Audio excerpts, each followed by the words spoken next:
참 부천 창대교회 이 안에 오랜만에 새 생명이 태어난 것 같습니다. 아이 울음소리가 들린 지가 얼마나 오랜만인지. 이제 막내가 혜원이죠. 막내가 혜원인데 혜원이가 지난번에 저한테 물어보더라고요. 수요일에 시안이가 자기랑 나이 차이가 몇 살이냐고. 그래서 8살 차이가 난다. 그랬더니 시안이가 5살이 되면 그럼 저는 몇 살이 되는 거예요? 이렇게 물어보더라고요. 그래서 시안이가 5살이 되면 혜원이는 13살이지 이제 오빠 나이 되는 거야. 이렇게 했더니 그 다음에 시안이가 15살이 되면 자기는 몇 살이 되냐는 거예요. 그래서 23살이 되는 거야. 어른이 되는 거야. 이랬더니 그렇게 나이가 그때는 상상이 잘 안 된다고. 어른이 됐을 때 그 나이가 상상이 안 된다고 이야기하더라고요. 혜원이가 태어났을 때도 혜원이의 그 아기 때 모습 아직까지 제 그 핸드폰에 저장이 돼 있고 돌사진도 그렇고 예찬이랑 서해도 2013년도에 처음 이제 제가 이제 군대 전역하고 이제 교회 부임해 와서 처음으로 이제 제가 부임해 왔을 때 이제 첫 생명들이었죠. 그 이제 예찬이랑 서해도 제가 종종 이제 휴대폰에 저장되어 있는 이제 사진들을 보는데 이제 그 아기였던 친구들도 이제는 초등학교 고학년이 됐잖아요, 그렇죠? 참 오랜만에 이 새로운 생명이 이 교회 안에 태어났다는 게 참 감사하고 그 생명으로 많은 사람들에게 기쁨을 줄 수 있다는 것도 감사하고 앞으로 더 많은 이제 새로운 생명들이 이 교회 가운데 태어나고 또 축복받고 또 모든 많은 분들에게 기쁨을 주는 그런 교회가 되었으면 좋겠습니다. 육신의 새 생명들도 이렇게 큰 기쁨을 주는데 이제 영적인 새 생명들이 우리 교회 가운데 더욱더 풍성하게 늘어나기를 많아지기를 소망합니다. 우리가 이 아이들을 보면서 느끼는 기쁨에 비할 수 없을 만큼 새로운 영적인 새 생명이 주님께로 돌아오고 탄생할 때 하나님께서 느끼시는 그 기쁨이 너무나도 큰 것을 우리가 알고 있죠. 그래서 그런 영적인 새로운 생명들이 죽음에서부터 사망에서 생명으로 세상에서부터 하나님께로 돌아오는 역사가 우리 부천장대교회 가운데 더욱더 풍성하기를 축복하며 우리 함께 그것을 위해서 기도하기를 소망합니다. 요한복음 9장에 들어서서는 이제 사람들은 두 가지 길에서 한 가지 길로 결단을 내려야 합니다. 제가 좀 전에 말씀드렸듯이 사망의 길과 생명의 길 이것이 있는데 8장에 예수님을 믿고 예수님을 그리스도로 고백하고 그분의 길을 따를 것인지 아니면 예수의 길을 가기를 거절하고 계속해서 세상의 어둠 속에 머물러 있을 것인지 사람들은 이것을 선택을 해야 돼요. 예수님께서 유대인들 앞에서 말씀을 전하셨을 때 유대인과 또 때로는 바리새인들과 논쟁을 하시면서 자기 자신에 대해서 증거를 하시는 그 말씀을 듣고 이제 사람들은 한 가지를 선택해야 됩니다. 그리스도를 따르는 제자의 길을 갈 것인지 아니면 그 길을 저버리고 세상에 남아 있을 것인지. 하지만 인간적인 눈으로 볼 때에는 어떠한 것이 더 좋은 길인지를 분별하기가 어렵습니다. 왜냐하면 예수를 그리스도로 고백하는 삶은 우리가 인간적인 생각으로 이해할 수 없는 삶이면서 또 불편한 삶, 불행한 삶은 아닙니다. 불편한 삶이고 그리고 시대를 역행하여 올라가는 삶처럼 보이기 때문입니다. 요한복음 8장에서 이스라엘 백성들은 예수님께서 하시는 말씀에 대해서 다 이해하지는 못했어요. 예수님께서 말씀하시는 하나님 나라, 하나님 아버지 그리고 하나님의 계획과 뜻을 깨닫지 못했기 때문에 이 유대인들은요 예수님께서 하시는 말씀을 온전히 다 받아들이지는 못했습니다. 그러니까 이게 중요해요. 예수님이 하시는 말을 들었어요. 다 들었습니다. 그런데 그 말씀을 다 받아들이지는 못한 거예요. 그럼에도 요한복음 8장 30절을 보면 이 말씀을 하심에 예수님께서 이 말씀을 하심에 많은 사람들이 믿더라 이렇게 기록되어 있습니다. 많은 사람들이 예수님을 믿었던 가장 큰 이유는 뭐냐면 예수님께서 하시는 그 말씀이 자기들의 생각과 그리고 자기들의 가치관과 자기들의 상식과 일치했기 때문입니다. 크게 벗어나지 않았기 때문이죠. 그러니까 어떤 부분에서 벗어나지 않았냐 하면 하나님에 대한 이스라엘 민족들, 유대인들이 가지고 있는 그 보편적인 생각에서 크게 벗어나지 않았기 때문이죠. 그런데 단 한 절 사이에 사람들의 반응이 조금 미묘해지기 시작합니다. 8장 31절에 보면 예수님이 유대인들에게 이렇게 말씀을 하시는데, 이 말씀으로 말미암아 유대인들은 예수님에 대한 적대감이 커지게 되었습니다. 그러니까 31절부터 쭉 이어지는 예수님의 말씀인데요. 요약해 보면 그 핵심을 간추려 본다면 이렇게 됩니다. 너희들은 죄인이다. 회개하고 나를 믿어라. 그리하면 영생을 얻을 것이다. 그러니까 요한복음 8장 31절부터 쭉 예수님께서 유대인들과 논쟁을 하시면서 전해주신 말씀이 이거예요. 첫 번째, 너희는 죄인이다. 회개하고 나를 믿어라. 그리하면 영생을 얻을 것이다. 예수님께서 이전에 했던 말씀들은 유대인들의 사상과 유대인들의 어떤 민족적인 생각과 일치하는 그런 말씀이었다고 하면, 요한복음 8장 31절부터 전하시는 예수님의 말씀은 유대인들의 상식과 유대인들의 생각과 완전히 정면 충돌하는 말씀이었어요. 기본적으로 유대인들은 그들이 아브라함의 자손이라고 하는 그 이유 하나만으로 자신들은 의로운 존재들이다. 그러니까 영생을 얻었다라고 믿었던 사람들입니다. 그러니까 본연부터 그들은 그들 스스로를 의인이라고 생각했어요. 근데 예수님께서 너희들은 죄인이다 라고 말씀하시는 그 말씀에 대해서 유대인들은 반발감, 적대심이 생겨나게 된 것입니다. 예수님께서는 아브라함에게 집중하는 것이 아니라 어디에 집중하셨습니까? 그 아브라함과 교제를 나누셨던 하나님께 집중하셨어요. 근데 유대인들은 어디에 집중하는 겁니까? 아브라함에게 집중하는 거예요. 아브라함이 의로운 사람이었고 아브라함이 하나님께서 인정하셨던 사람이었기 때문에 그 아브라함의 후손들인 우리도 마찬가지로 하나님께 의로움 받은 백성들이다. 그 핏줄로 말미암아, 그 혈통으로 말미암아. 또 9장에 보면 모세에 대해서도 이야기합니다. 모세가 의로운 사람이었고 모세가 하나님 앞에서 온전한 사람이었기 때문에 우리도 또한 모세와 동일한 인정을 하나님께 받을 수 있을 것이다. 이런 생각이 유대인들의 마음 가운데 뿌리를 내리고 있었습니다. 그런데 예수님께서는 그 유대인들의 생각을 정면으로 반박하시는 거예요.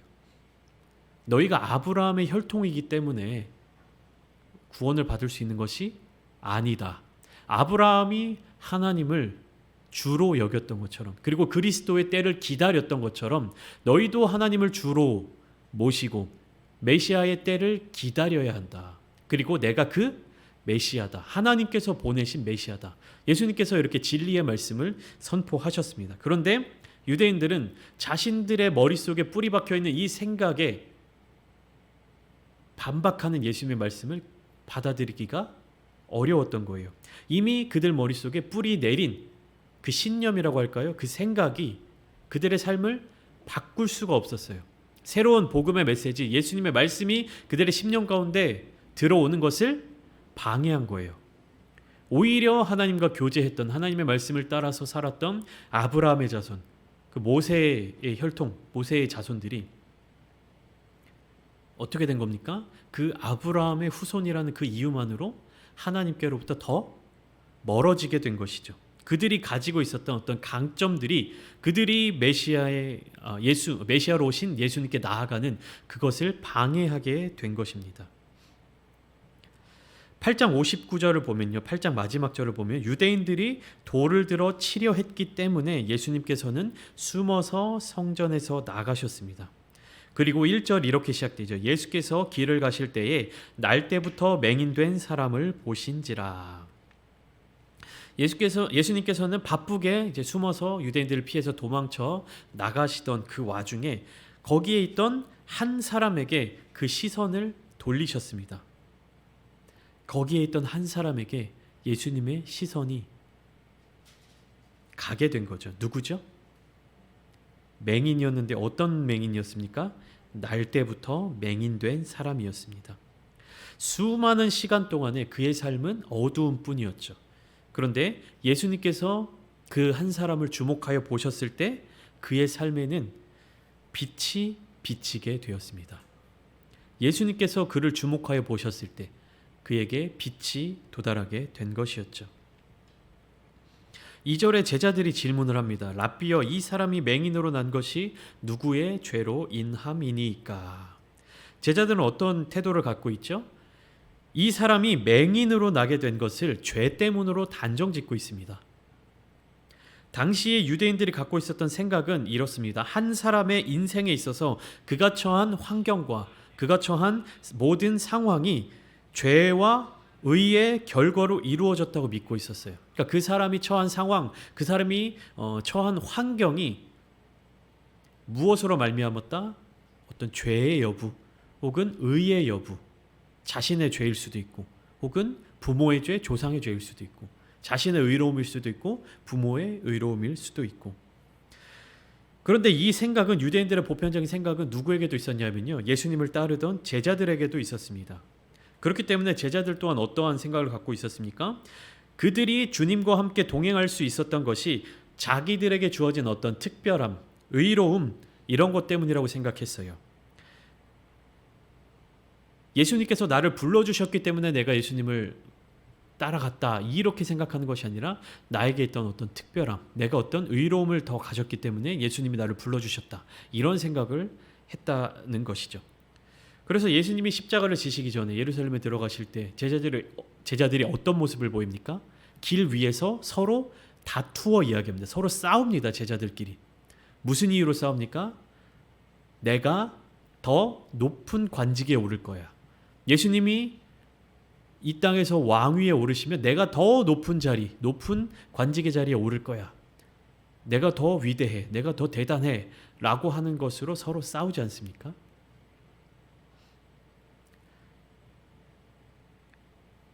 그러한 제자들의 질문이 2절에 나타나 있는데, 이 질문 자체가 굉장히 한정적이에요. 뭐라고 묻습니까? 이 사람이 맹인이 된 이유가 무엇입니까? 이렇게 묻지 않아요. 뭐라고 묻습니까? 이 사람이 맹인된 것이 누구의 죄 때문입니까? 자기입니까? 그의 부모입니까? 그러니까 한정지어서 질문을 하는 거예요. 이 사람이 왜 맹인이 됐습니까? 이렇게 물어보면 예수님께서 열린 대답이 있잖아요. 그 이유에 대해서 말씀해 주시잖아요. 근데 뭐라고 한정지어서 질문을 합니까? 누구의 죄 때문입니까? 자기의 죄입니까? 부모의 죄입니까? 그러면은 대답해 주는 사람은 뭐라고 대답해야 돼요? 자기의 죄라고 얘기하든지 부모의 죄라고 얘기하든지. 그러니까 제자들이 이미 그 두 가지 대답만을 기대하고 질문을 한 거예요. 이 사람이 이렇게 맹인이 되고 이렇게 불편한 삶을, 불행한 삶을 사는 게 누구의 죄 때문입니까? 이런 질문을 하고 있는 거예요. 사람들의 잘못된 인식이 이렇게 깔려 있으면요, 그 사회 속에는 차별이 생겨날 수밖에 없습니다. 유대인들에게 있어서 질병은 죄의 결과라고 하는 이 명제는요, 구약 성경의 욥기를 통해서 이미 잘못된 것임을 증명했습니다. 이스라엘 백성들은 구약 성경을 쭉 보고 그것을 공부하고 그 메시지 속에서 나타난 율법들을 배우고 공부하지 않습니까? 근데 그 율법이 아니라 그 욥기 속에 나타나 있는 하나님의 마음, 하나님의 뜻, 그리고 자기에게 닥친 고난과 고통이 죄의 결과가 아니다라는 사실을 이미 알고 있었음에도 불구하고 여전히 유대인들의 마음속에는 고난은 죄로 인해 생기는 결과라는 사실이 자리 잡고 있었습니다. 그러면 보여지는 것에 집중할 수밖에 없어요. 눈에 보이는 것들로 말미암아 판단할 수밖에 없습니다. 건강한 몸, 건강한 육신, 혹은 풍족함과 여유, 좋은 직업, 사회적으로 대우받는 어떤 위치, 이런 것들에 집중을 할 수밖에 없어요. 그래서 제가 한번 정리를 해봤습니다. 뭐냐면 병이 있고 죄가 있다. 그러니까 유대인들의 인식이 어떻습니까? 병이 있는 사람들은 죄가 있는 거고, 병이 없는, 겉으로 나타나 있는 연약함이 없는 사람들은 죄가 없다, 이렇게 생각을 하잖아요. 이렇게 두 가지로만 생각하잖아요. 근데 실제로 좀 구분을 해봅니다. 병도 없고 죄도 없고, 여기서 죄라는 거는 이제 절대적인 죄가 아니라 좀 상대적으로 우리가 생각을 해보면 병도 없고 죄도 없는 사람이 있죠. 겉으로 드러나는 것이 연약함이 없고 죄도 실제로 없는 사람이 있고, 두 번째는 어떤 사람이 있습니까? 병은 있는데, 겉으로 드러나는 연약함과 병은 있는데 죄는 없는 사람이 있고, 또 반대로 어떤 사람이 있습니까? 겉으로 드러나는 연약함과 병은 있는데 죄는 없는 사람이 있을 수 있고, 또 마지막으로 네 번째 어떤 사람입니까? 병도 있고 죄도 있는 사람. 여기서 제가 첫 번째와 네 번째 말씀드린 병도 없고 죄도 없거나 병도 있고 죄도 있는 사람들은 유대인들의 사회 속에서 그들의 인식 속에서 괜찮아요. 무난하게. 그들이 생각하고 있는 그 사람 그대로입니다. 그런데 두 번째, 세 번째, 병은 있으나 죄는 없는 사람. 그리고 겉으로 드러나 있는 연약함이나 병은 없으나 그 속 안에 죄가 있는 사람. 이 두 가지가 문제죠. 근데 뭐가 더 문제입니까? 겉으로 병이 있고 연약하고 이런데 실제로는 죄가 없어. 그러면 이 사람은 어떤 사람이에요? 이 땅에서의 삶을 살아가면서는 고난을 받고 고통을 받지만 실제적으로 그가 죽은 이후에는 어떻습니까? 영생의 삶으로 들어가는 거죠. 이 땅에서 차별은 받고 이 땅에서 대접은 받지 못하지만 인정받지 못하지만 그가 하나님 앞에 섰을 때는 천국으로 가는 길로 나아갈 수 있죠. 그런데 가장 큰 문제가 여기에 있습니다.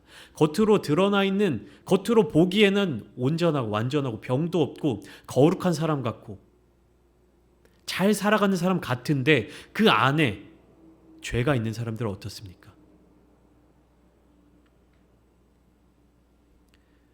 남들이 볼 때 혹은 그 자신 스스로도 생각할 때 나는 죄가 없는 사람이야. 왜? 건강하고 사회적으로도 대접받는 직업을 갖고 있고 오늘날로 따지면 신앙생활도 잘하고 있고 하나님이 내려주신 복을 누리면서 살아가고 있는 것 같고 난 괜찮은 사람인 것 같아. 그런데 그 안에 여전히 죄가 남아있다면 이 땅에서의 삶은 온전하고 행복하고 거룩하게 살아간다 할지라도 그가 심판대 앞에 섰을 때 어떻습니까? 영원한 형벌로 떨어지게 되는 것이죠. 우리는 그것을 판단할 수 없습니다. 하지만 가장 우리가 경계하고 우리가 가장 조심해야 될 것은 무엇입니까? 겉으로 드러나 있는 죄는 병은 없으나 그 안에 하나님만 보실 수 있는 혹은 나만 볼 수 있는 그 마음 가운데 여전히 죄가 자리 잡고 있는 사람들, 이런 사람들의 영혼을 하나님께로 되돌려야 하지 않겠습니까? 또 더 나아가서 우리의 심령이 그런 영혼이 되어서는 안 되지 않습니까? 교회 나와서 신앙생활하고 하나님 앞에 바르게 선다라고 생각되고 그렇게 신앙생활을 하는데 우리의 마음 가운데 하나님의 기준에 합당하지 않은 그런 죄악된 것들이 여전히 남아있다고 한다면 우리의 삶은 얼마나 불쌍한, 우리의 영혼은 얼마나 불행한 그런 영혼이 되겠습니까? 이 예수님의 시대에 예수님께서 사역하시는 이 때에도 이런 사람들이 너무나도 많았어요. 겉으로 드러나 있으나, 겉으로 병은 드러나 있으나 그 안에 죄가 없었던 사람. 오늘 본문에 나와 있는 날 때부터 맹인되었던 자. 겉으로 드러나 있는 병은 없으나 그 안에 죄가 가득하였던 자들. 예수님을 정죄하고 예수님을 심판하고 하는 바리새인들의 모습이 아니겠습니까? 이런 사람들이 너무나도 불쌍한 거죠. 제자들의 이 한정적인 질문에 대해서 예수님께서는 3절에 이렇게 대답을 해주십니다. 이 사람이나 그 부모의 죄로 인한 것이 아니라 그에게서 하나님이 하시는 일을 나타내고자 하심이라. 이 사람이 날 때부터 맹인되었던 이유가 어디에 있다고요? 하나님이 하시는 일을 나타내고자 하심이라. 이 사람의 연약함이, 이 사람의 고난이 무엇을 위하는 겁니까? 하나님의 하시는 일, 하나님의 영광을 위함이다. 이 하나님이 하시는 일은 요한복음에서 굉장히 중요합니다. 가장 먼저 예수님께서 수많은 기적들과 이적들을 행하셨지만 그 모든 일들에 대해 뭐라고 얘기하십니까? 하나님 아버지의 뜻이다. 하나님께서 보내셨다. 하나님께서 행하시는 일이다 라고 말씀을 하시죠. 그렇기 때문에 이 요한복음 9장에 나타나는 맹인, 앞으로 예수님께서 그 맹인의 닫혀진 눈을 열어주실 때 그 사람의 영의 눈도 함께 열릴 것을 기대하게 만듭니다. 왜요? 하나님이 하시는 일을 나타내고자 하심이니까. 여러분들의 삶 가운데 고난이 있습니까? 고통이 있습니까? 부족함이 있습니까? 어려움이 있습니까? 그것으로 인해서 우리는 기뻐할 수 있어야 돼요. 왜 그렇습니까? 우리의 그 고난을 통해서, 우리의 그 고통을 통해서, 그 역경을 통해서 누가 영광 받으십니까? 하나님이 영광 받으시기 때문이에요.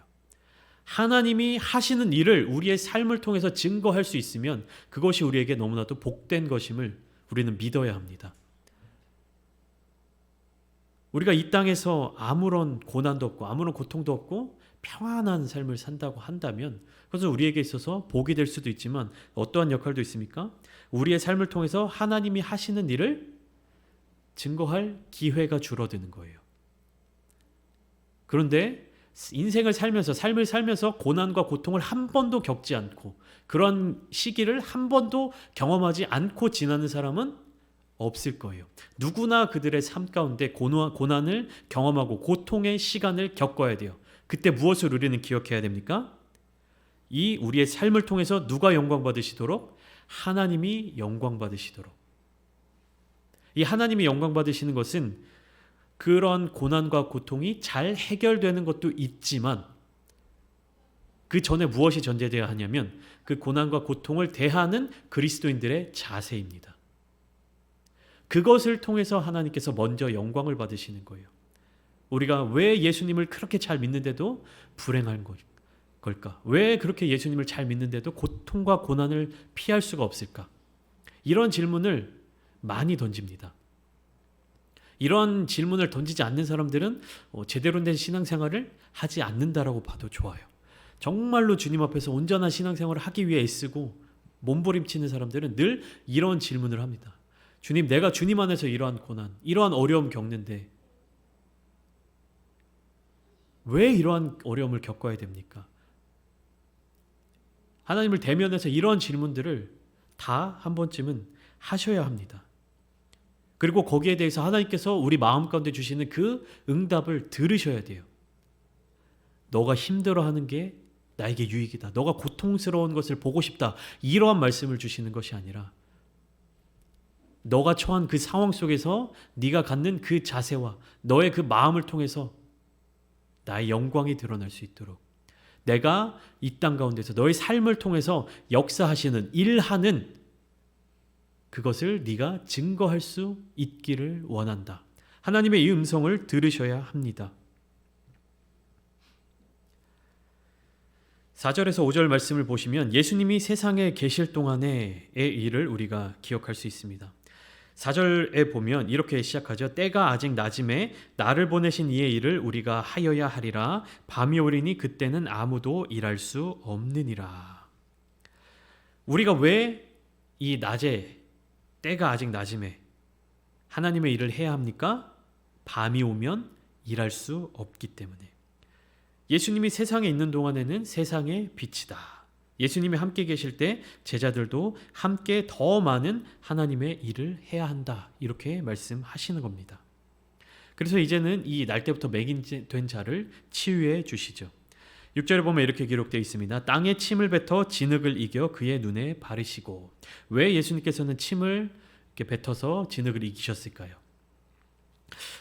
당시의 사람들의 생각에는 침에 치유적인 효과가 있다고 여겼습니다. 그러니까 침이라고 하는 요소에 어떤 치료제, 치유의 어떤 효과, 효능이 있다고 믿었습니다. 그런데 우리가 오늘날 성경을 볼 때는 그렇게 생각하거나 그렇게 해석하는 것이 아니라 이렇게 해석을 하면 좋을 것 같아요. 진흙을 이겨서 창조의 모습과 같이 이 날 때부터 맹인된 자니까 신체적인 어떤 결함이라든지 어떤 그런 것 때문에 맹인이 되었겠죠. 그래서 예수님께서 창조의 그 모습대로 흙을 지어서 흙을 뭉쳐서 진흙을 이겨서 창조의 때와 같이 맹인의 부족한 신체 기관을 회복시키셨다라는 의미로 우리가 받아들이면 좋을 것 같습니다. 그래서 그냥 말씀으로 치유하실 수도 있고 여러 가지로 그냥 여러 가지 치유 방법이 더 깨끗한 방법이 있었겠지만 예수님께서는 침을 뱉어서 진흙을 이겨서 그 맹인의 눈에 발라주셨죠. 그리고 이것은 이후에 바리새인들과 안식일 논쟁에 있어서도 중요한 사건으로 여겨지게 됩니다. 그리고 7절에 실로암 못에 가서 씻으라 말씀하시죠. 실로암은 보냄을 받았다는 뜻이다 라고 기록되어 있죠. 그러니까 예수님께서 바로 하나님이 보내신 사람이다 라는 것을 증거하는 것이죠. 이후에 8절부터 이제 9장의 끝절까지는 어떤 내용이 이어지고 있냐면 질문들이 이어지고 있어요. 질문과 대답. 8절부터 12절까지는 이웃 사람들의 질문이 있고요. 그리고 13절부터 17절까지는 바리새인들의 질문이 있습니다. 그리고 18절부터 23절까지는 바리새인들이 그의 맹인의 부모에게 던지는 질문이 있어요. 그리고 24절부터 34절까지는 부모에게 갔다가 돌아온 바리새인들이 또다시 맹인되었던 자에게 던지는 질문이 있습니다. 그리고 35절부터는 예수님께서 그 맹인에 대해서 온전한 신앙 고백으로 이끌어 주시고 영생의 삶을 살 수 있도록 알려주시는 그 길이 나타나 있는 것입니다. 그런데 이 바리새인들이 수많은 질문을 합니다. 이 사람에게도 질문하고 맹인되었던 자에게도 질문하고 그의 부모에게도 질문하고 다시 돌아가서 질문을 하는데 이 사람들의 질문은 똑같아요. 그러니까 8절에 보면 이웃 사람들의 질문입니다. 네가 날 때부터 맹인이었는데 네 눈이 어떻게 떠졌느냐 이렇게 질문하니까 대답합니다. 예수라 하는 그 사람이 진흙을 이겨 내 눈에 바르고 나더러 실로암에 가서 씻으라 하기에 씻었더니 보게 되었더라. 이웃 사람들이 이 말을 듣습니다. 그리고 바리새인들에게 데리고 가요. 그랬더니 바리새인들도 똑같이 질문합니다. 그가 어떻게 보게 되었느냐? 그 사람이 똑같이 질문해요. 예수가 진흙을 내 눈에 바르며 내가 씻고 보나이다. 그런데 바리새인들이 이 말을 믿습니까? 안 믿습니까? 안 믿습니다. 그래서 다시 질문합니다. 너는 그를 어떠한 사람이라 하느냐? 예수를 어떠한 사람이라 하느냐? 그러니까 이 맹인되었던 자가 고백합니다. 그는 선지자이니이다. 바리새인들 그 과정 속에서 바리새인들 사이에 붙은 논쟁이 있습니다. 이 사람은 예수는 안식일을 지키지 아니하는 자니까 하나님께로부터 온 자가 아니다. 왜 안식일을 지키지 아니하는 자입니까? 이 병자의 눈을 치유할 때 어떻게 했습니까? 흙을 가지고 침을 뱉어서 진흙을 만들어서 그러니까 반죽을 했다는 거예요. 그러니까 떡을 구울 때 빵을 구울 때처럼 반죽을 했다. 그래서 그의 눈에 바르고 가서 씻으라 했다. 그러니까 안식일을 어겼다. 안식일에 이렇게 진흙을 뭉쳐서 그 사람 눈에 발라줬기 때문에 안식일을 어겼다. 안식일을 어긴 사람이기 때문에 하나님이 보낸 사람이 아니다. 이렇게 주장을 하는 그 바리새인들이 있었고 또 다른 입장은 어떤 사람입니까? 이러한 표적을 보이는 사람이기 때문에 죄인은 아니다. 날 때부터 맹인된 자를 고친 사람이 여지껏 없었다. 그렇기 때문에 죄인은 아니다. 막 바리새인들 사이에서도 이러한 저러한 논쟁들이 일어나게 됩니다. 그런데 여기에서 바리새인들이 인지 부조화가 생겨나요. 안식일을 어겼는데 그런데 이러한 큰 일을 행한 사람이 죄인일 리가 없는데 그러니까 어떤 결론을 내립니까? 바리새인들이 이 맹인되었던 자가 맹인이 아니었다라는 결론을 내립니다. 그러니까 맹인이었던 사람을 예수님이 안식일에 치유를 해주셨잖아요. 근데 바리새인들의 입장에서는 안식일을 어긴 자, 이 죄인이 이런 기적과 이적을 행할 수가 없는 거예요. 그러니까 어떤 결론을 내리냐면 너는 맹인이 아니었다. 이 사람은 맹인 되었다가 눈을 보게 된 게 아니라 처음부터 눈이 잘 보이던 사람이었다. 이런 결론을 내리게 된 것입니다. 그런 내용들이 쭉 이어지게 되는 거예요. 바리새인들은 수많은 예수님의 기적과 이적을 목격했습니다. 그리고 믿을 수 있는 기회들을 제공받았어요. 그런데 그들 머릿속에 뿌리 내리져 있는 그 생각들, 그 사고들, 고정관념들, 자신들이 가지고 있는 그 신념들 때문에 어떻습니까? 복음의 진리, 예수님의 그 진리의 말씀들이 자신들 안으로 들어올 때 이것을 거절해내는 거예요. 아닐 이유를 찾는 거예요.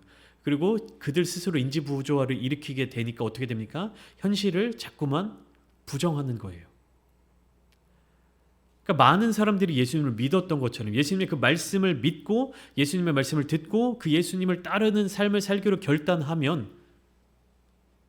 그리스도의 길로 나아갈 수 있고 구원 영생의 길로 나아갈 수 있는데 그 사람들은 자기 머릿속에 자기 마음속에 가지고 있는 그 강한 신념 때문에 어떻게 됩니까?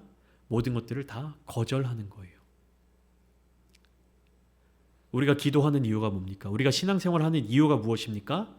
하나님의 일을 보기 위해, 하나님의 일을 경험하기 위해 하나님의 영광을 나타내기 위함인데 어쩌면 우리가 기도할 때, 어쩌면 우리가 하나님 앞에 나아갈 때, 어쩌면 우리가 신앙생활할 때 우리도 바리새인들과 같은 모습을 보일 수 있다는 거예요. 내가 가지고 있는 것, 내가 그동안 신앙생활한 게 얼만데, 내가 그동안 얼마나 많이 배웠는데 하나님의 말씀을 내 안에 받아들이고 예수님을 쫓는 그 삶을 살아가기로 결단을 해야 되는데 자꾸만 복음이 내 마음에 들어올 때마다 방해하는 세력들이 있잖아요. 그게 맞아? 너가 알고 있었던 거랑 다른데? 그게 맞아?